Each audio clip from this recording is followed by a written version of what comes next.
गणेशाष्टोत्तरशतनाम स्तोत्रम्। यम उवाच गणेश हेरम्ब गजाननेति महोदरस्वानुभव प्रकाशिन् वरिष्ठसिद्धि प्रियबुद्धिनाथ वदन्तमेवं त्यजत प्रभीता अनेकविघ्नान्तकवक्रतुण्ड ससंज्ञवासिन् सचतुर्भुजेति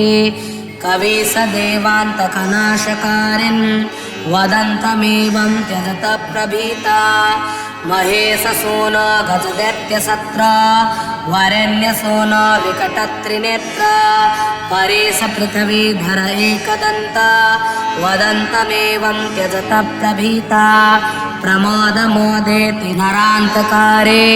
षडुर्मिहन्तर्गजकर्णडुण्डे द्वन्द्वारि सिन्धो स्थिरभावकारिन् वदन्तमेवं त्यजत प्रभीता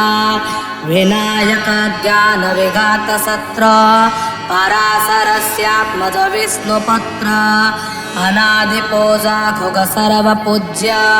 वदन्तमेवं त्यजत प्रभीता विद्ये जलम्बोदर धूम्रवर्णं मयूरपालेति मयूरवाहिन्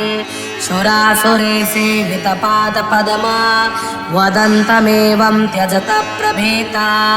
वरिन्महाकुध्वजस्सुरपकर्ण शिवाजसिंहस्तानन्तवाह धितोज विघ्नेश्वर शेषनाभे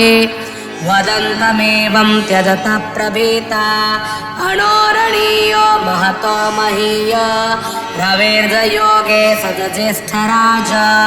निधेशमन्त्रेण च शेषपुत्र वदन्तमेवं त्यजत प्रभीता वरप्रदातरदितेश्च सूना परात्परज्ञानदतारवक्त्र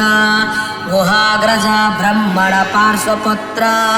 वदन्तमेवं त्यजत प्रभीता सिन्धोच्च सत्र परशुप्रयाणे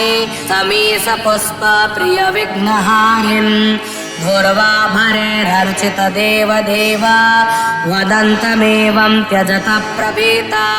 धिया प्रदातस्त समीप्रियेति सुसिद्धिदातस्त सुशान्तिदात अमेयमायामितविक्रमेति वदन्तमेवं त्यजत प्रभीता द्विधा चतुर्थी प्रियकस्यपास्स धनप्रद ज्ञानपदप्रकाशिन् चिन्तामणि चित्तविहारकारिन् वदन्तमेवं त्यजत प्रभीता यमस्य सत्रो यभिमानसत्रो विधेर्जहन्त कपिलस्य सूनो विदेहस्वानन्दजयोगयोग वदन्तमेवं त्यजत प्रभीवा गणेश सत्रो कपिलस्य सत्रो समस्तभावज्ञ च बालचन्द्र अनादिमध्यान्तमय प्रचारिन् वदन्तमेवं त्यजत प्रभीता विभो जगद्रूपगणेश भूमन् त्वष्टे पते आखुगतेति बोध कर्तुश्च पातुश्च तु सङ्गरेति वदन्तमेवं त्यजत प्रभीता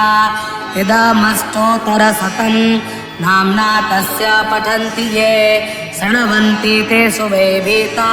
कुरुध्वम्मा प्रवेशनम् मुक्तिमुक्तिप्रदं डुण्डीर्धनधान्यप्रवर्धनं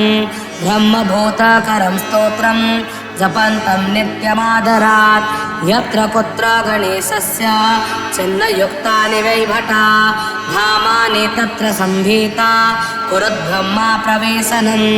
इति मुद्गलपुराणे यमदूतसंवादे गणेशाष्टोत्तरशतनाम स्तोत्रम्।